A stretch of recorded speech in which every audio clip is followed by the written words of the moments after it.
Magandang araw sa inyo mga ka-newbie. Sa project na ito ay mag-assemble tayo ng isang electronic board na isolated USB to serial converter.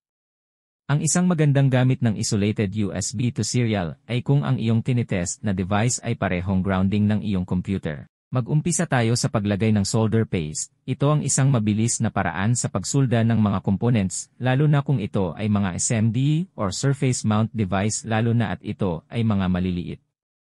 Ang mga size na resistor, capacitor at ESD diode na ginamit ko sa project na ito ay 0402, 0603 at 1206 at 0805 na mga LED. Kumuha nga lang pala ako ng isang maliit na ziplock para mapaglagyan ng solder paste dito at butasan ng maliit para maging solder paste dispenser, nang mas makontrol natin ang dami ng paglagay lalo na at maliliit lang ang ating mga solder pads.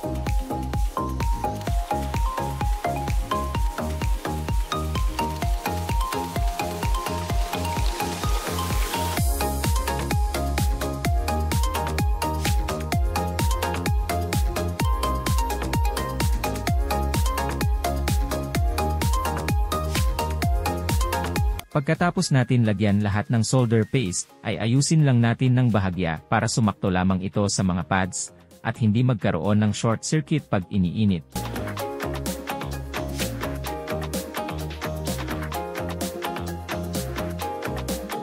Dito ay mapapansin nyo wala na sa mga pads ang mga paste, hindi ito maiiwasan dahil sa sobrang maliliit na ang mga solder pads. Pero walang magiging problema yan. Dahil sa pag-init natin mamaya, ay dun na ang natin aayusin yung ibang hindi mag-connect ng maayos. Una kong inilagay ang mga LED para sa mga indicator.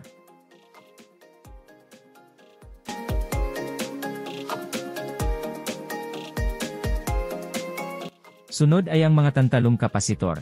Ang tantalum kapasitor pala ay isang polarized kapasitor. Hindi ito katulad ng mga ceramic kapasitor na walang polarity. Ang may guhit na bahagi ang siyang nagre-representa ng positive. Ang sunod ay mga ESD diode. Ang TVS diode, ESD protection diode, ay isang uri ng Zener diode. Ito ay isang diode na pangunahing ginagamit para sa static electricity, ESD, countermeasures. Pinoprotektahan nito ang mga integrated circuit at iba pa mula sa mataas na boltahe na ESD na pumapasok mula sa isang linya ng USB at iba pa. Dito, sunod ko nang ilalagay ang mga ferrites beads, ceramic capacitor, at mga resistor.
Sa bahaging ito ay initin ko na ang board gamit ang soldering blower, sa temperatura na 300 degrees Celsius.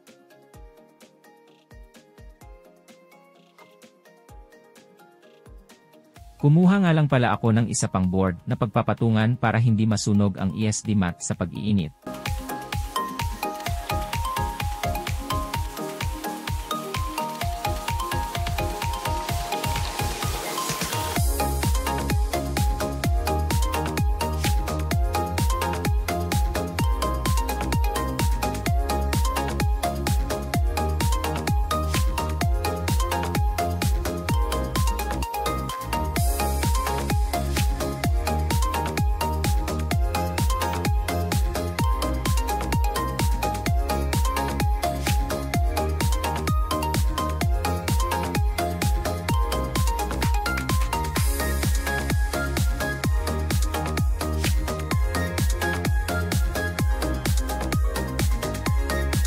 Dito ay aayusin ko na ang mga pakasulda ng mga hindi maayos or kulang ng mga lead at tanggalin ang mga short circuit.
Ilalagay ko naman dito ang mga THD or through-hole device.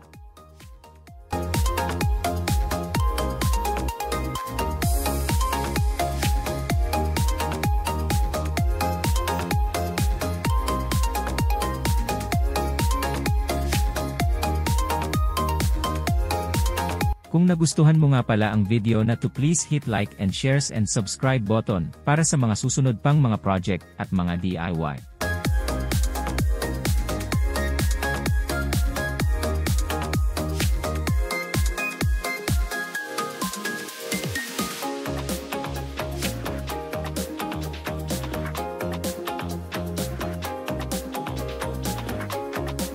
Pagkatapos na mailagay lahat ng components, ay linisan lamang ito ng IPA or isopropyl alcohol. Ito ay isang mabisang pangtanggal ng mga solder flux at panglinis ng mga electronic boards.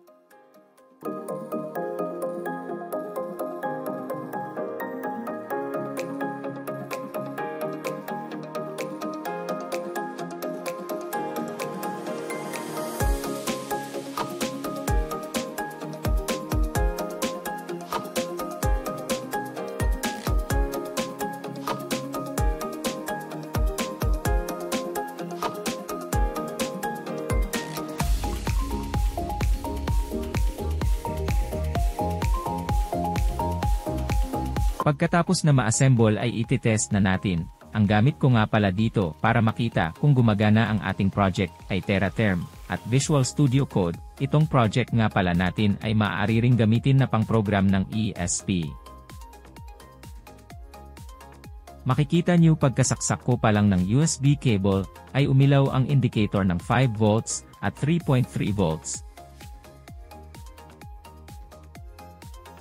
After ma-clear ang logs ng TerraTerm ay ikinonekta ko na ang ating isolated USB to serial converter at naglabas na agad ito ng mga logs.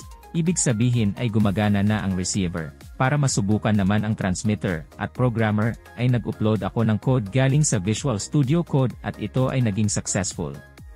At hanggang dito na lang muna, abangan ang mga susunod pa na mga project at mga DIY na ating mga gagawin. Maraming salamat sa panunood.